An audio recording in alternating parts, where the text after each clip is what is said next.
Bonjour, l'amour de l'argent. Voici la mardi matin. 1 Timothée 6 dit, Paul dit ceci à son enfant Timothée, car l'amour de l'argent est une racine de tous les maux. Ça, c'est la version seconde. Mais voici ce que dit la version parole de vie. L'amour de l'argent, c'est la racine de tous les malheurs. Et Paul continue à ces termes, toujours dans la version seconde. Et quelques-uns, en étant possédés, se sont égarés loin de la foi.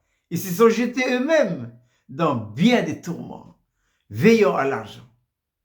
L'argent, c'est un bon serviteur, mais c'est un très mauvais maître.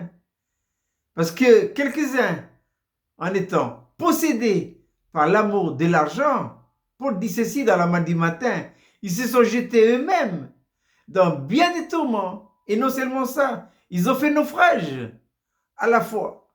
Et Jésus dira dans le sermon sur la montagne, toujours à propos de l'argent, il dit, nul ne peut servir deux maîtres, car ou il haïra l'un et aimera l'autre, ou il s'attachera à l'un et méprisera l'autre. Jésus dit, nul ne peut servir Dieu et maman. Maman utilisée par Jésus ici, c'est une personnification des richesses de ce monde. Des gens se sont donné leur vie à cause de l'argent, à cause de leurs richesses, les voitures, les terres, les immeubles. On se bat pour quelques mètres de terre. On se bat pour la terre. Ou demain, on sera enterré. Enfin, on se bat pour notre propre tombe. Dieu a promis à Abraham de lui donner la propriété, sa propriété. C'est Canaan. Oui, mais quand Abraham est mort, quel est son héritage éternel sur la terre? C'est la caverne de Macpéla. Il est où cette grande propriété-là? C'est parti. La caverne de Macpéla.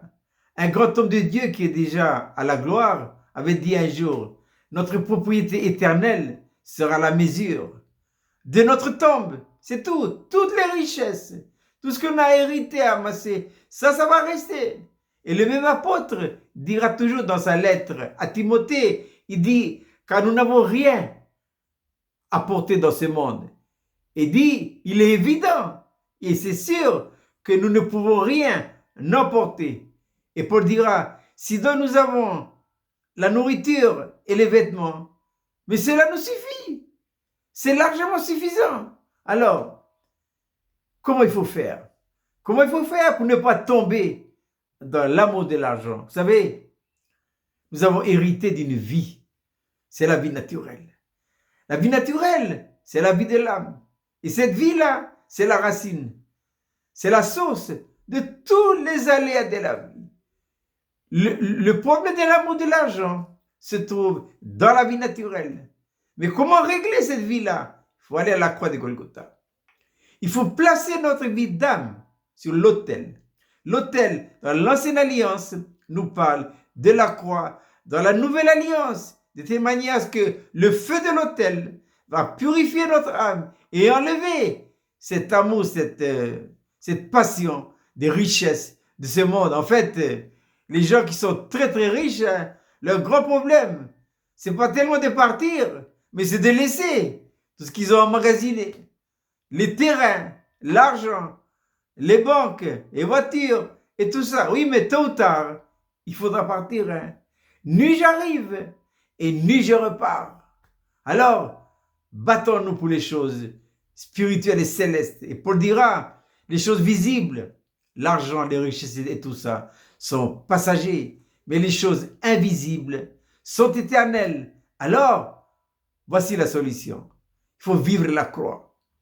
Il faut vivre la croix en tant que principe de vie. Et pourquoi? Parce que nous avons hérité les jours de notre nouvelle naissance, une nouvelle vie.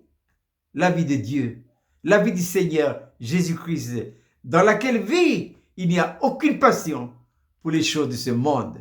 La seule passion de cette vie, ce sont les intérêts du Père. C'est pourquoi Jésus dira, ma nourriture, c'est de faire la volonté de celui qui m'a envoyé et d'accomplir son œuvre. Et lui-même dira à l'âge de 12 ans, il faut que je m'occupe des affaires de mon Père. Laissez Dieu devenir notre vie.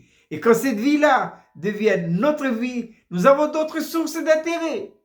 Nos sources d'intérêt deviendront les choses invisibles, les choses spirituelles et célestes, cachées en Christ. Où ça? Dans les lieux célestes. Et je termine par cette citation du prophète Ésaïe. Ésaïe 45, verset 3. Dieu dit ceci par la bouche du prophète. Je te donnerai des trésors cachés, des richesses enfouies, afin que tu saches que je suis l'Éternel qui t'appelle par ton nom, le Dieu d'Israël. Je vous souhaite de passer une agréable journée.